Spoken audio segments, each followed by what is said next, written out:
আশাঘর পর্ব 2। আজকের অধ্যায় হলো রাতের অতিথি।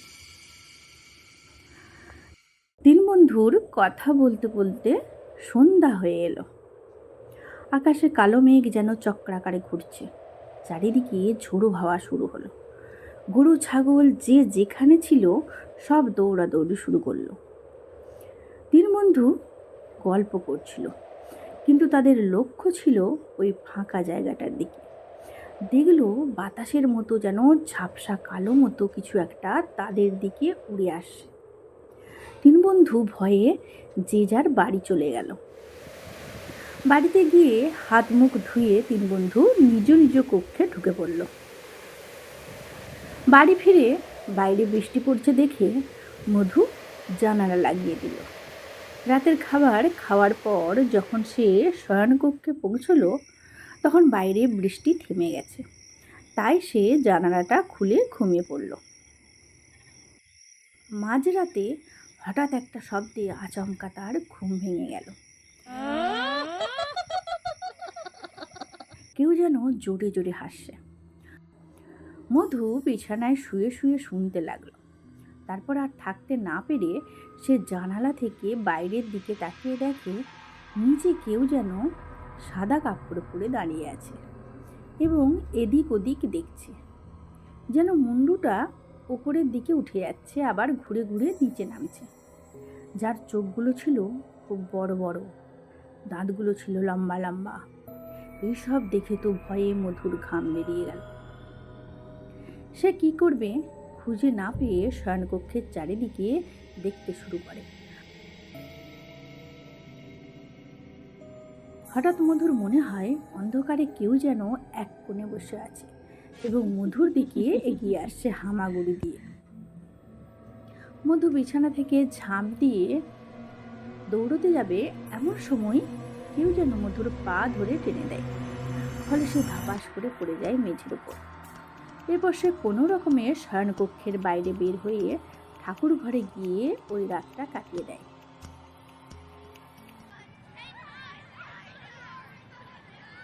পরের দিন তিন বন্ধু খেলতে গেল, কিন্তু সেদিন আর খেললো না। অশ্বত্থ গাছের তলায় বসে গল্প শুরু করলো। গত রাতের সমস্ত ঘটনা সে যদু এবং শ্যামাকে বলল। শ্যামা বলল, গত রাতে আমিও ঠিক এরকমই কিছু অনুভব করেছি। আমি যখন রাতে ঘুমাবো বলে ঠিক করেছি তখন আমার মনে হলো আমার বিছানার তলায় কেউ আছে, কিন্তু আমিও যখন বিছানার তলায় দেখলাম তখন কিছুই দেখতে পেলাম না। তারপর আমি আলো নিভিয়ে ঘুমিয়ে পড়ি। মাঝরাতে যেন কারো নাক ডাকার শব্দ পেলাম। এরপর সম্পূর্ণ বিছানা নিয়ে যখন ঘুমানোর চেষ্টা করলাম তখন মনে হলো কেউ যেন আমার পাশে শুয়ে আছে। আমি এক পাশ ঘুরে শুয়ে নিজের এক পা তুলে যখন সামনের দিকে রাখতে যাব তখন মনে হলো কোনো খুব গরম জিনিসের ওপর পা রেখেছি। সঙ্গে সঙ্গে আমার ঘুম ভেঙে গেল এবং দেখলাম যেন আমার সামনে এক কালো মোটা ঝাপসা কিছু শুয়ে আছে। আমি ভয়ে আলো জ্বালাতে যখন যাব তখন বুঝলাম আমার সম্পূর্ণ শরীর অবশ হয়ে পড়েছে। আমি নিজের হাতটা পর্যন্ত তুলতে পারছিলাম না। নিজের শরীরটা খুব ভারী মনে হচ্ছিল। উঠতেই পারছিলাম না, যেন মনে হলো আমার উপর ভারী কিছু চেপে বসে আছে এবং আমার দুই হাত পা চেপে ধরেছে। আমি নড়তে পারছিলাম না। বাড়ির লোকেদের ডাকার চেষ্টা করছিলাম, কিন্তু আমার গলা থেকে কোনো শব্দই বের হচ্ছিল না। ঘামে পুরো শরীর ভিজে যাচ্ছিল। মনে হচ্ছিল কেউ আমার গলা টিপে ধরেছে। আমার নিঃশ্বাস বন্ধ হয়ে আসছিল। আমার চোখগুলো যেন বের হয়ে আসছিল। এরপর আমার আর কিছু মনে নেই। মনে হয় আমি অজ্ঞান হয়ে গিয়েছিলাম। সকালে ঘুম থেকে উঠতে দেরি হচ্ছিল দেখে মা যখন আমার চোখে জল দিল তখন আমার ঘুম ভাঙল। বিছানা ছেড়ে উঠতে পারছিলাম না। শরীর এত দুর্বল লাগছিল। চোখ খুলতে ইচ্ছে করছিল না। মাথার যন্ত্রণা করছিল। যদু বলল, গতকাল বাড়ি যাওয়ার পর আমি বাবার কাছে ওই জায়গাটা নিয়ে একটা ঘটনা শুনলাম। একবার একজন তান্ত্রিক, যার নাম ছিল শশীভূষণ, এই জায়গার কথা শুনে অনেক দূর থেকে এসেছিলেন। পরনে ছিল কালো ধুতি, গায়ে ছিল লাল গামছা। সম্পূর্ণ কপাল জুড়ে ছিল কালো ছায়ের লেপন, হাতে ছিল একটি দণ্ড। তিনি মনস্থির করেছিলেন একটা রাত এই শ্মশানে কাটাবেন এবং তান্ত্রিক বিদ্যা করবেন। রাতটা ছিল শনি অমাবস্যার রাত। শশীভূষণ যথারীতি যজ্ঞ করার জন্য সমস্ত জিনিসপত্র নিয়ে এসেছিলেন। এরপর যখন তিনি যজ্ঞ শুরু করবেন তখন আগুন ধরানোর জন্য কিছুতেই দেশলাই কাঠি খুঁজে পাচ্ছিলেন না।